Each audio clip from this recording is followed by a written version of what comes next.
Very பிராக்டிக்கலான விஷயத்தை பேசுறேன். ஏன் இப்படி சொல்லுகிறார்? ஏனென்றால் நாங்கள் ஜெபம் பண்ணுவதில்லை.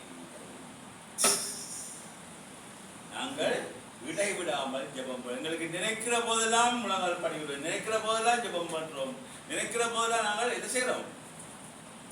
எங்களோட வேலையை பார்த்துட்டு எப்பயாவது டைம் இன்ஜிமெண்டா என்னது அந்த படப்பாக்குல இன்டர்வெல்ல வந்து பாப்கார்ன் சாப்பிட்ற மாதிரி அப்போ பொறிக்கிற மாதிரி ஜெபத்தை பொறிக்கிறோம்.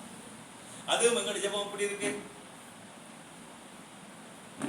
எங்களோட ஜெபம் எப்படி படிச்சோம்? ஆண்டவரே, பக்கத்து வீட்டுக்காரர் டிவி வாங்கிட்டால் 2 நாளைக்குள்ள எனக்கு டிவி வரல, இந்த விசுவாசத்தை நான் போயிடுவேன் நான் இல்லையா? இல்ல சிலாக்கள் எப்படி ஜெயிப்பேன். மளிகை கடை சாமான் மளிகை கடையை போயிட்டு லிஸ்ட்டுக்கு போடுவோம் இல்லையா? அரிசி 1 கிலோ, பருப்பு 1 கிலோ, சீனி 1 கிலோ அப்படி போடுற மாதிரி ஆண்டவரே என் மூத்த பிள்ளைக்கு அதை கூட, 2 இளைய பிள்ளைக்கு அதை கூட, அதுக்கு இது கூட, இதை கூட அரிசியா முடிப்போம். ஆண்டவரே என் நாய்க்குட்டியும் பாவம், ஆண்டவரே அதையும் பாவம். இயேசுவின் நாமத்தில் ஜெபிக்கிறது. ஜெபம் முடிஞ்சு வந்தாச்சு. இதுக்கு பேர் ஜெபம் இல்லை. இதுக்கு பேர் என்னது? ஜெபம். ஜெபம் பண்ணா என்ன? உண்மையிலே ஜெபம் பண்ணா என்ன அர்த்தம்? கர்த்தரோடு பேசும், அப்பாவோட பேசு. சில யோசிச்சு பண்ணுங்கடா, வீட்டு படியே இருப்பாங்க இல்லையா?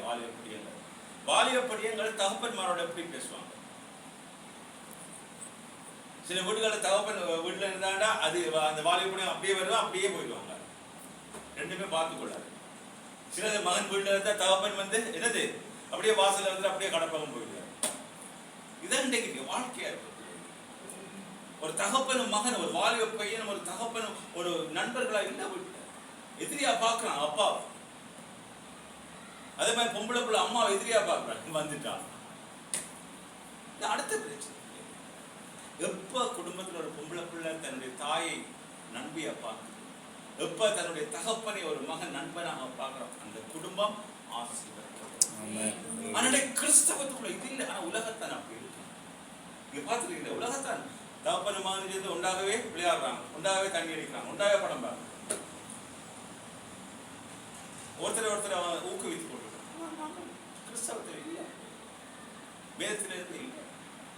ஆனா இது நடக்க வேணும். குடும்ப ஜெபம் கிறிஸ்தவத்துக்குள்ள இருக்குதா? போதகர்கள் வீட்டுல இருந்து புது விசுவாசம் வரை குடும்ப ஜெபம் இல்லை. குடும்ப ஜெபம் பண்ணாங்க.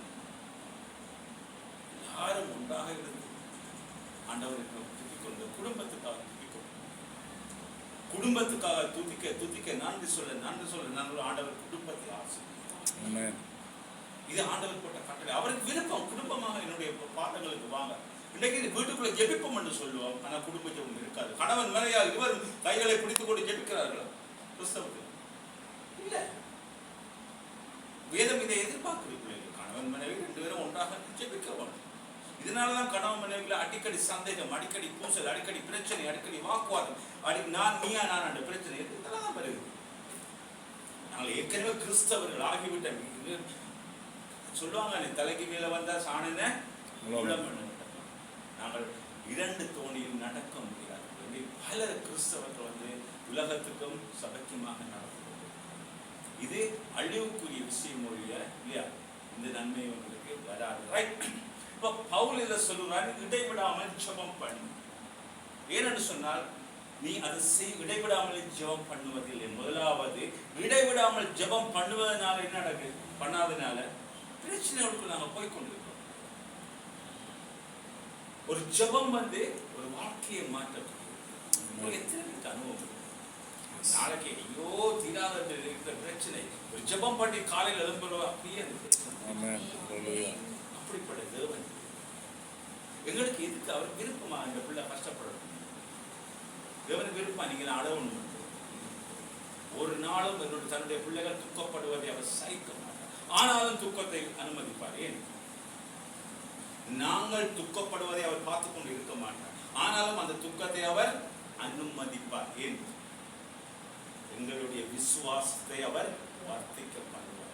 ஒவ்வொரு பிரச்சனைகள் வருகின்ற பொழுதுதான் எங்களுக்கு இயேசுவை ஞாபகம் வருது. எங்களுக்கு இயேசுவை ஞாபகம் வருகின்ற பொழுதுதான் நாங்கள் ஜெபிக்கிறோம். அப்படி ஜெபிக்கின்ற பொழுது ஆண்டவர் பக்கத்தில் ஓடி வந்து எனக்கு உதவி செய்கிறார். அப்பொழுது ஆண்டவரே நன்றி, இந்த ஒரு வார்த்தையை கேட்பதற்காக ஆண்டவர் எனக்கு பிரச்சனையை கொடுக்கிறார். இதுதான் ஆண்டவர். அவ பாருங்க இந்த இடத்துல இடைவிடாமல் ஜெபம் பண்ணுங்கள் என்று சொல்லப்படுது. அடுத்தது பாருங்க,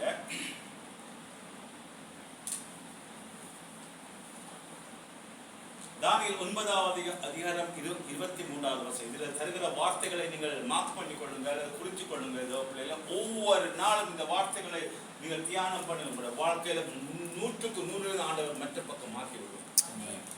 நிச்சயமாக மாறும். தேவன் இஸ்ரவேலை ஆசீர்வதிப்பதே தேவனுடைய சித்தமாக இருக்கிறது.